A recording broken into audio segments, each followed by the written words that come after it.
आकाशवाणी भोपाल से प्रस्तुत है डिंडोरी जिले की चिट्ठी। आलेख लक्ष्मी नारायण अवधिया, वाचन स्वर नवनीत चौबे। डिंडोरी जिले में ठंड ने अपना असर दिखाना शुरू कर दिया है। न्यूनतम पारा 10 डिग्री तक पहुंच रहा है, जिससे आम जनजीवन पर असर दिखाई दे रहा है। दिन में भी गर्म कपड़ों की जरूरत पड़ रही है। सुबह देर तक कोहरा भी रहता है। बढ़ती ठंड के चलते स्कूलों के समय में भी बदलाव किया जा रहा है। ठंड के चलते जगह जगह अलाव जलाए जाने लगे हैं। इस बार ठंड की आमद कुछ देर से हुई है। जिले में धान कटाई का दौर शुरू हो गया है। किसानों के लिए इस साल बारिश चिंता का सबब बनी रही, लेकिन अब बारिश के थमते ही कटाई के काम में तेजी आ गई है। किसान खेतों में पूरी मेहनत कर रहे हैं, क्योंकि रबी की फसल की तैयारी में भी उन्हें जुटना है। दीपावली पर्व के बाद से ही मां नर्मदा की परिक्रमा शुरू हो जाती है। डिंडोरी में दोनों तटों पर परिक्रमा वासियों का दल पहुंच रहा है। पैदल परिक्रमा करने वाले हजारों श्रद्धालु यहां से प्रतिदिन निकल रहे हैं। वहीं वाहनों सहित साइकिल से भी परिक्रमा करते लोग दिखाई दे रहे हैं। परिक्रमा वासियों की सहायता व सुविधा के लिए बड़ी संख्या में लोग और मंदिर समितियां व्यवस्थाओं में जुटी हुई हैं। निर्वाचन आयोग के अधिकारियों ने डिंडोरी जिले की विधानसभाओं में चल रहे निर्वाचन आयोग के विशेष गहन पुनरीक्षण, SIR गणना पत्रक की मतगणना, वितरण, गणना मुद्रण और गणना पत्रक की प्रगति समीक्षा करते हुए आवश्यक निर्देश दिए। कलेक्टर अंजू पवन भदौरिया के मार्गदर्शन में जनजातीय गौरव दिवस के अंतर्गत जिले के सभी आंगनवाड़ी केंद्रों में रंगोली प्रतियोगिता का आयोजन किया गया। कार्यक्रम का आयोजन महिला एवं बाल विकास विभाग द्वारा किया गया, जिसमें आंगनवाड़ी कार्यकर्ता, सहायिकाएं, किशोरिया और स्थानीय महिलाएं उत्साहपूर्वक शामिल हुई। कलेक्ट्रेट खेल परिसर डिंडोरी में युवा प्रतिभाओं के प्रदर्शन और सांस्कृतिक एकता के प्रतीक जिला स्तरीय 29वां राष्ट्रीय युवा महोत्सव बड़े ही उत्साह, उमंग और जोश के साथ संपन्न हुआ। इस अवसर पर जिले भर से आए सैकड़ों युवाओं ने कलात्मक भाषण, लोकनृत्य, लोकगीत, कविता लेखन, कहानी लेखन आदि प्रतियोगिताओं में भाग लेकर अपनी प्रतिभा का शानदार प्रदर्शन किया।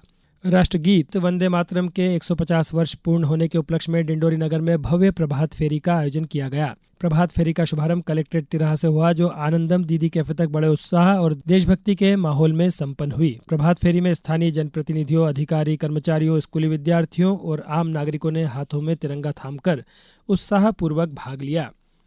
जिले की समृद्ध आदिवासी कला और संस्कृति को नई पहचान देने के उद्देश्य से जिला प्रशासन ने एक अभिनव पहल की है। कलेक्ट्रेट परिसर की दीवारों को गोंडी पेंटिंग से सजाने का निर्णय लिया गया है। इस पहल के माध्यम से पाटनगढ़ क्षेत्र के गोंडी पेंटिंग कलाकारों को पहली बार प्रशासनिक स्तर पर रोजगार का अवसर प्राप्त हुआ है।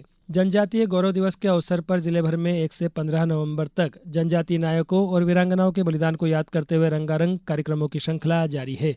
बेटी बचाओ बेटी पढ़ाओ योजना के अंतर्गत आयोजित इन कार्यक्रमों में आंगनवाड़ी केंद्रों, स्कूलों और कॉलेजों के बच्चों ने अपनी सृजनात्मक प्रतिभा का अद्भुत प्रदर्शन किया। कार्यक्रम में विद्यार्थियों ने रंगोली, पोस्टर, निबंध, वाद विवाद प्रतियोगिता एवं झांकी प्रदर्शन के माध्यम से जनजातीय गौरव को नई अभिव्यक्ति दी। शासन के निर्देशानुसार NCA राष्ट्रीय संचार वित्त संस्थान गुड़गांव से आई टीम के द्वारा डिंडोरी जिले के विकासखंड बजाग, कंजरिया और मेहंदवानी में अलग अलग टीमों द्वारा भ्रमण किया गया। दल के 5 प्रशिक्षु IAS अधिकारियों ने मेहंदवानी विकासखंड के ग्राम पंचायत बुल्दा का भी भ्रमण किया। इसके पश्चात वे एकलव्य छात्रावास पहुंचे, जहां उन्होंने विद्यार्थियों से बातचीत कर उनकी शैक्षणिक स्थिति जानी। जिले में गुणवत्तापूर्ण शिक्षा एवं भोजन व्यवस्था सुनिश्चित करने के उद्देश्य से कलेक्टर के निर्देशानुसार सभी विभाग प्रमुखों को अपने नियमित कार्यों के साथ साथ संस्थाओं के निरीक्षण की जिम्मेदारी दी गई है।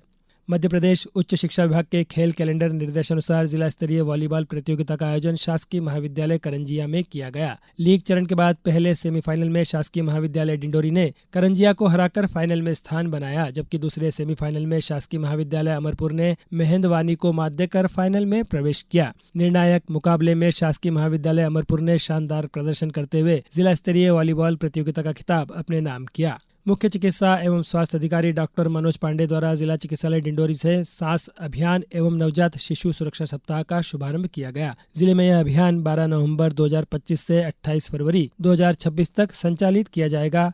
वहीं नवजात शिशु सुरक्षा सप्ताह 15 नवंबर से 21 नवंबर 2025 तक आयोजित किया जाएगा। जिले की चिट्ठी